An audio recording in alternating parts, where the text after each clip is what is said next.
ನಾವು ಜೀವನದಿಂದ ಎಷ್ಟೊಂದು ಪಡ್ಕೊಂಡಿದ್ದೇವೆ, ಕೊಡಬೇಕಲ್ಲ ಯಾವಾಗಾದರೂ ಒಂದು ಸಲ. ಸಮಾಜಕ್ಕೆ ನಾವು ಋಣ ಇದೆ.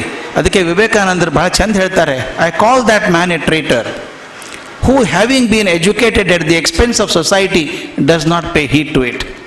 ಸಮಾಜದಿಂದ ಪಡ್ಕೊಂಡಂಥ ಮನುಷ್ಯ ಸಮಾಜಕ್ಕೆ ಏನೇ ಕೊಡದೆ ಹೋದರೆ ಅವನ ದ್ರೋಹಿ ಅಂತ ಕರಿತೇನೆ ಅಂತ ಹೇಳ್ತಾರೆ ವಿವೇಕಾನಂದರು. ಈ ಕೊಡಬೇಕು ಅಂತ ಮನಸ್ಸಿದೆಯಲ್ಲ, ಅದು ಭಾಳ ದೊಡ್ಡದು. ಒಂದು ಊರು, ಕಾಡಿನ ಪಕ್ಕ ಊರು. ಇಲ್ಲೊಬ್ಬ ವ್ಯಾಪಾರಿ ವ್ಯಾಪಾರಕ್ಕೆ ಇನ್ನೊಂದು ಊರಿಗೆ ಹೋಗಬೇಕಾಗಿತ್ತು.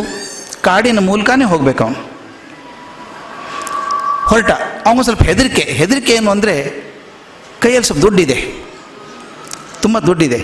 ಕಾಡಲ್ಲಿ ಆದರೂ ಲೂಟಿ ಮಾಡಿಬಿಟ್ರೆ ಏನು ಮಾಡೋದು? ಹೆದರ್ಕೊಂಡು ಹೋಗ್ತಾ ಇದ್ದ. ಅಷ್ಟೊತ್ತಿಗೆ ಯಾರೊಬ್ಬರು ಸನ್ಯಾಸಿ ಬಂದು ಸೇರಿಕೊಂಡ್ರು. ಅವನು ಸ್ವಲ್ಪ ಧೈರ್ಯ ಬಂತು. ಜೊತೆಗೊಬ್ರು ಇದ್ದಾರೆ, ಸನ್ಯಾಸಿ ಬೇರೆ, ಅವರೇನು ಲೂಟಿ ಮಾಡಲಿಕ್ಕಿಲ್ಲ ನನ್ನ ಅಂತ ಇಬ್ಬರು ಮಾತಾಡ್ಕೊಂಡು ಹೋದರು. ಮಧ್ಯಾಹ್ನ ಸುಮಾರು 1 ಗಂಟೆ ಆದಾಗ ವ್ಯಾಪಾರಿ ಹೇಳ್ದ, ಬನ್ನಿ ಸ್ವಾಮಿ, ಈ ಮರದ ಕೆಳಗೆ ಕೂತ್ಕೊಂಡು ಊಟ ಮಾಡೋಣ. ಆಗ್ಬೋದು ಅಂದರು. ಇನ್ನು ಊರಿನ ತಂದಿದ್ನಲ್ಲ ಊಟ ಎಲ್ಲ, ಹಂಚಿದ ಎಲೆ ಮಾಡಿದ, ತಾನು ಬಡಿಸಿದ ಅವರಿಗೆ. ಆ ಸನ್ಯಾಸಿ ಏನು ಮಾಡಿದ್ರು ಗೊತ್ತಾ, ತನ್ನ ಕಡೆ ಏನಿದೆ ನೋಡಬೇಕು ಅಂತ ತನ್ನ ಜೋಳಿಗೆಯನ್ನು ಬೋರ್ಲ್ ಮಾಡಿದರು, ಜೋಳಿಗೆ ಜಾಡಿಸಿದ್ರು. ಅದರೊಳಗಿಂದ 1-2 ಹಣ್ಣು ಬಂತು. ನೀವೊಂದು ಹಣ್ಣು ತೊಗೊಳಪ್ಪ ಅಂತ ಕೊಟ್ಟರು. ಅದ್ರ ಜೊತೆಗೆ ಒಂದು ಕಲ್ಲು ಬಿತ್ತು. ಒಂದು ಕಲ್ಲು ಜೋಳಿಗೆಯಿಂದ ಕೆಳಗೆ ಬಿತ್ತು. ಈ ವ್ಯಾಪಾರಿ ಕಣ್ಣು ಚುರುಕು, ನೋಡಿದ, ಇದು ಕಲ್ಲಲ್ಲ, ವಜ್ರ ಇದು. ಸನ್ಯಾಸಿ ಕಡೆ ಹೆಂಗೆ ಬಂತು ವಜ್ರ? ಕೇಳೋಕೆ ಹೆದರಿಕೆ, ವಜ್ರನ ಅಂತ. ಅವನೇನು ಮಾಡಿದ, ಅದು ಏನು ಸ್ವಾಮಿ ಅದು ಕಲ್ಲು ಅಂತ ಕೇಳಿದ.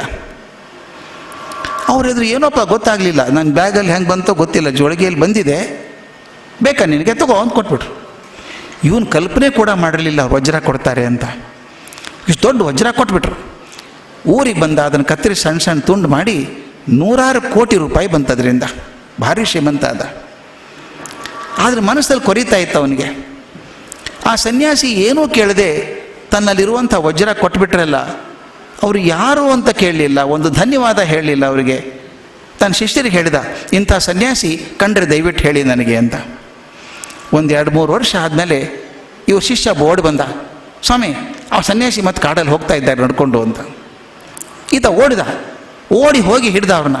ಅದೇ ಸನ್ಯಾಸಿ ಅವ್ರ ಜೊತೆಗೆ ಇದ್ದು ನಮಸ್ಕಾರ ಮಾಡ್ದ. ಸ್ವಾಮಿಗಳ ನೆನಪಿದೆಯಾ, ಈ 3 ವರ್ಷದ ಹಿಂದೆ ನಾವಿಬ್ಬರೂ ಜೊತೆಯಾಗಿ ಕಾಡಲ್ಲಿ ಹೋಗ್ತಾ ಇದ್ವಿ ಅಂತ. ಇರಬೇಕಪ್ಪ, ನಾನು ಕಾಡಲ್ಲಿ ಹೋದಾಗ ಯಾರೋ ಒಬ್ಬರು ಜೊತೆಗೆ ಸಿಗ್ತಾರೆ ಅಂದರು. ಅಲ್ಲ, ನೆನಪು ಮಾಡ್ತೀನಿ ನಿಮಗೆ, ಮಧ್ಯಾಹ್ನ ಕೂತು ಮರದ ಕೆಳಗೆ ಊಟ ಮಾಡಿದ್ವಿ ನಾವು.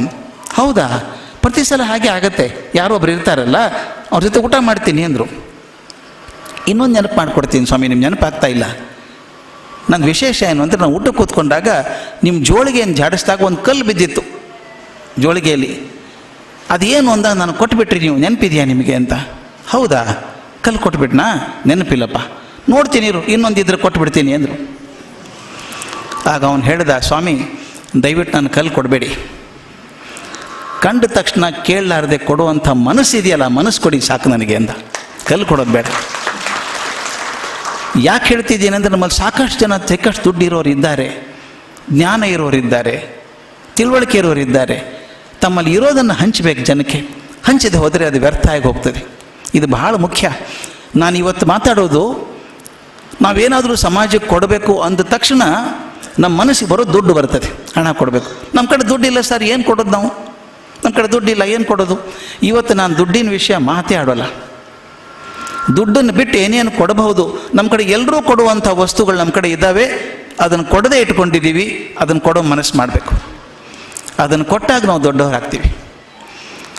ಕೊಡೋದು ಸಾಮಾನ್ಯವಾಗಿ ಹೇಳೋದು, ಕೆಲವೊಂದು ಸಲ ಕೊಟ್ಟಾಗ ನಾವು ಹೇಳ್ಕೋತೀವಿ, ತುಂಬ ಹೇಳ್ಕೊಂಡ್ಬಿಡ್ತೀವಿ, ಕೊಟ್ವಿ ಅಂತ. ನಾನೊಂದು ಊರಿಗೆ ಹೋಗಿದ್ದೆ, ಉತ್ತರ ಕರ್ನಾಟಕದಲ್ಲಿ. ಗುಡ್ಡದ ಮೇಲೆ ಒಂದು ಸಣ್ಣ ದೇವಸ್ಥಾನ, ಜಾಗೃತ ದೇವಸ್ಥಾನ ಅಂದ್ರೆ ಹೋದೆ. ಒಳಗಡೆ ಹೋದರೆ ದೇವರೇ ಕಾಣಿಸ್ತಾ ಇಲ್ಲ, ಕತ್ಲೆ ಏನೂ ಕಾಣಿಸ್ತಾ ಇಲ್ಲ. ಆ ಪುರೋಹಿತರು ನನ್ನ ಮೇಲೆ ತುಂಬ ಪ್ರೀತಿ. ಸರ್ ಒಂದು ನಿಮಿಷ ಇರಿ ಸರ್, ಲೈಟ್ ಹಾಕ್ಬಿಡ್ತೀನಿ ಕಾಣಿಸುತ್ತೆ ಅಂದರು. ಹೋಗೊಂದು ಸ್ವಿಚ್ ಆನ್ ಮಾಡಿದ್ರು, ಒಂದು ಟ್ಯೂಬ್ಲೈಟ್ ಇತ್ತು ಮೇಲೆ. ಅದು ಹಾಕಿದರೂ ಏನೂ ಬೆಳಕು ಬರಲಿಲ್ಲ.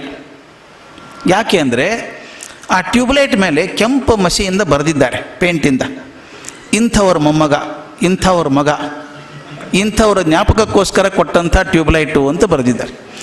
ಬರೀ ಕೆಂಪು ಬಣ್ಣನೇ ಬರ್ತದೆ, ಬೆಳಕೇ ಬರಲ್ಲ. ಅದನ್ನು ನಾನು ದಾನ ಅನ್ನಲಾರೆ, ಅದನ್ನು ದಾನ ಅನ್ನೋಕ್ಕಾಗಲ್ಲ. ದಾನ ಅನ್ನೋದು ಯಾವುದು ಅಂದರೆ ನನ್ನದಾಗಿರೋದನ್ನು ಕೊಡೋದು, ನನ್ನದಾಗಿರುವಂಥದ್ದು. ಗುಂಡಪ್ಪನವ್ರು ಒಂದು ಕಡೆ ಬರೀತಾರೆ, ನಾನು ಅವ್ರ ಶಿಷ್ಯ. ಬಸವನಗುಡಿಯಲ್ಲಿ ಒಂದು ಶೆಟ್ರ ಮನೆ ಇತ್ತು.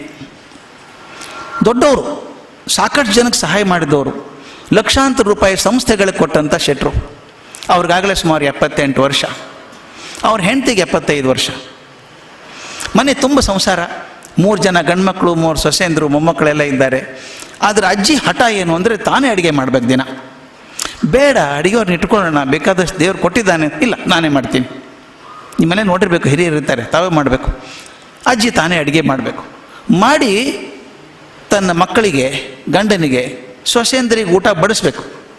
ಎಲ್ಲರೂ ಬಡಿಸಿ ಕೊನೆಗೆ ತಾನು 1 ಗಂಟೆಗೆ ಊಟ ಮಾಡೋಳು. ಕಣ್ಮುಂದು ಚಿತ್ರ ಬರಬೇಕು ನಿಮಗೆ. ಆಕೆ ಒಂದು ಎಲೆ ಬಡಿಸ್ಕೊಂಡು ಬಾಳೆದೆಲೆಯಲ್ಲಿ ತನ್ನ ಊಟಕ್ಕೆ ಎಷ್ಟು ಬೇಕೋ ಅಷ್ಟು ಹಾಕ್ಕೋತಿದ್ಲಂತ. ಇದಕ್ಕೆ ಡಿ ವಿ ಜಿ ಕಂಡು ಬರೆದಿದ್ದು.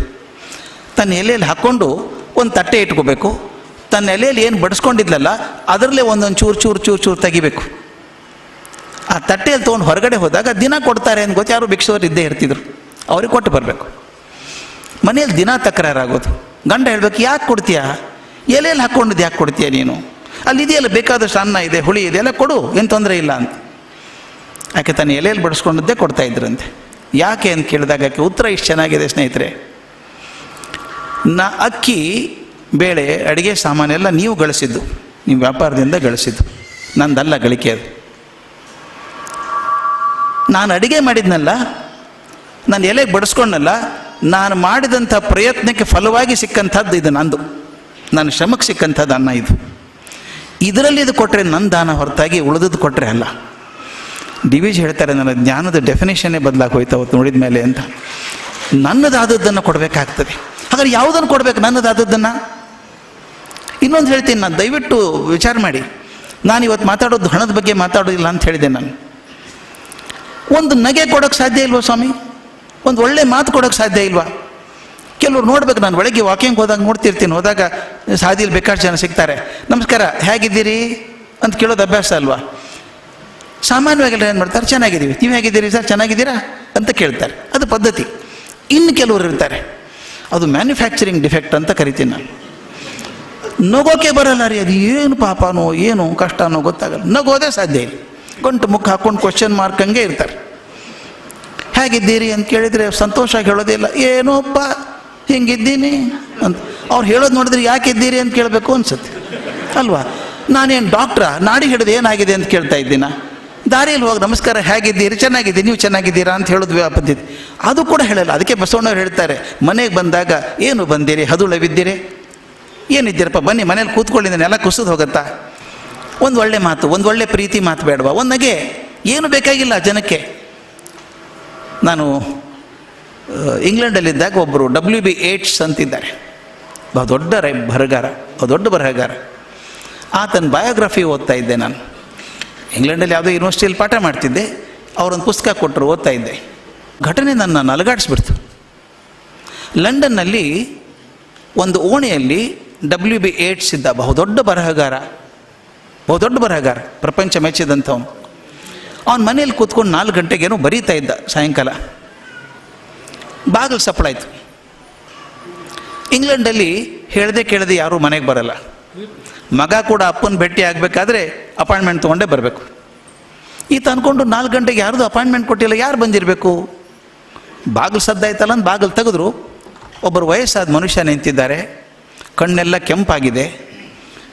ಕೈ ಮುಗಿದ್ರು, ಮೇ ಕಮಿನ್ ಸರ್, ಒಳಗೆ ಬರ್ಬೋದಾ, ನಾನು ನಿಮ್ಮ ಅಪಾಯಿಂಟ್ಮೆಂಟ್ ತೊಗೊಂಡಿಲ್ಲ, ಬಂದುಬಿಟ್ಟಿದ್ದೇನೆ ಹಾಗೇನೆ ಅಂದರು. ಬನ್ನಿ ಒಳಗೆ ಬನ್ನಿ ಅಂತ ಕರೆದ್ರು. ಬಂದಿದ್ದಾರಲ್ಲ, ತನ್ನ ಕುರ್ಚಿ ಹಿಂಗಿದೆ, ಪಕ್ಕದಲ್ಲೊಂದು ಕುರ್ಚಿ ಹಾಕಿ ಕೂಡಿಸಿದ್ರು, ಕೂತ್ಕೊಳ್ಳಿ ಅಂತ ಕೂಡಿಸಿದ್ರು. ಕೂತ್ಕೊಂಡಾಗ ಆ ಮನುಷ್ಯ ಏನು ಮಾಡಿದರು, ಏನು ಅಂತ ಹೇಳಿಲ್ಲ, ಯಾಕೆ ಅಂತ ಬಂದಿದ್ದೀನಿ ಅಂತ ಹೇಳಿಲ್ಲ. ಇವರು ನೀವು ಯಾರು ಅಂತ ಕೇಳೋದ್ರೊಳಗೆ ಆತ ತನ್ನ ಕನ್ನಡಕ ತೆಗೆದು ಟೇಬಲ್ ಮೇಲೆ ಇಟ್ಟು ತನ್ನ ಮುಖ 2 ಕೈಯಲ್ಲಿ ಹಿಡ್ಕೊಂಡು ಬಿಕ್ಕಿ ಬಿಕ್ಕಿ ಅಳೋಕ್ಕೆ ಶುರು ಮಾಡಿತು ಮನುಷ್ಯ. ಆಶ್ಚರ್ಯ ಆಗಲ್ವಾ? ಯಾರು ಅಂತ ಗೊತ್ತಿಲ್ಲ, ಸರಸರ ಮನೆಗೆ ಬಂದಂಥ ಮನುಷ್ಯ, ವಯಸ್ಸಾದ ಮನುಷ್ಯ, ಕನ್ನಡಕ ತೆಗೆದಿಟ್ಟು ಬಿಕ್ಕಿ ಬಿಕ್ಕಿ ಅಳುತ್ತಾರೆ ಅಂದರೆ ಏನಾಗಿರಬೇಕು? ಇವ್ರಿಗೇನು ತೋಚಲಿಲ್ಲ, ಎದ್ದು ನಿಂತು ಅವ್ರ ಬೆನ್ನ ಹಿಂದೆ ಹೋಗಿ ಭುಜ ಹಿಡಿದು, ಚಿಂತೆ ಮಾಡಬೇಡಿ, ಭಗವಂತ ಇದ್ದಾನೆ, ಭಗವಂತ ಇದ್ದಾನೆ ಅಂದರು. ಆತ ಕಣ್ಣು ಒರೆಸ್ಕೊಂಡ, ಕನ್ನಡಕ್ಕೆ ಹಾಕ್ಕೊಂಡ, ನಾ ಬರ್ತೀನಿ ಥ್ಯಾಂಕ್ ಯು ಅಂತ ಹೊರಟ. ಬಾಗಲ್ ತನಕ WB8 ಹೋದ. ಹೋಗಿ ಕೇಳಿದ, ನೀವೇನೋ ತೊಂದರೆಯಲ್ಲಿದ್ದಂಗಿದ್ದೀರಿ, ನಿಮಗೇನಾದರೂ ನನ್ನ ಸಹಾಯ ಬೇಕಾದ್ರೆ ದಯವಿಟ್ಟು ಹೇಳಿ. ಆತ ಹೇಳಿದ, ಸಹಾಯ ಮಾಡಿದ್ರಲ್ಲ ಸರ್, ಇದಕ್ಕಿಂತ ಹೆಚ್ಚಿಗೆ ಏನು ಬೇಕು ಸರ್, ದೇವರಿದ್ದಾನೆ ಅಂತ ಅಶ್ಯೂರೆನ್ಸ್ ಕೊಟ್ಟರಲ್ಲ, ನನಗೆ ಸಾಕು ಸರ್. ಏನು ತೊಂದರೆ ಆಗಿದೆ ಅಂತ ಕೇಳಿದರು.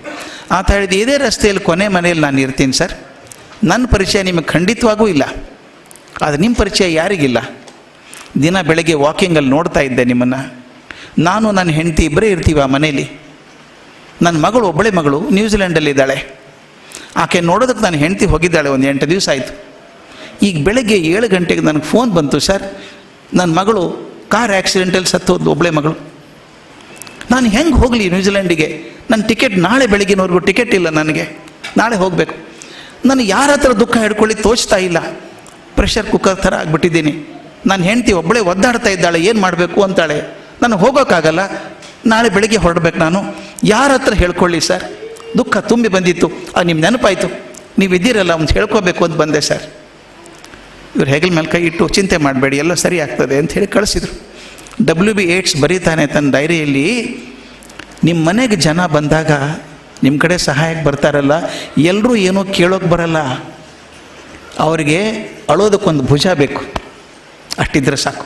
Can you be a shoulder to cry on? ಬಂದವರೆಲ್ಲ ಅಪೇಕ್ಷೆ ಮಾಡ್ಕೊಂಬರ್ತಾರೆ, ಏನೋ ಅಪೇಕ್ಷೆ ಮಾಡ್ಕೊಂಬಂದಿದ್ದಾರೆ ಅನ್ಬೇಡಿ. ದುಃಖದಲ್ಲಿದ್ದಾಗ ಒಂದು ಒಳ್ಳೆ ಮಾತು ಹೇಳಿ ಚಿಂತೆ ಮಾಡಿಬಿಡಿ, ನಾನು ಇದ್ದೀನಿ ನಿಮ್ಮ ಜೊತೆಗೆ. ಆ ಒಳ್ಳೆ ಮಾತೇ ಸಾಕಾಗತ್ತೆ ಜೀವನಕ್ಕೆ.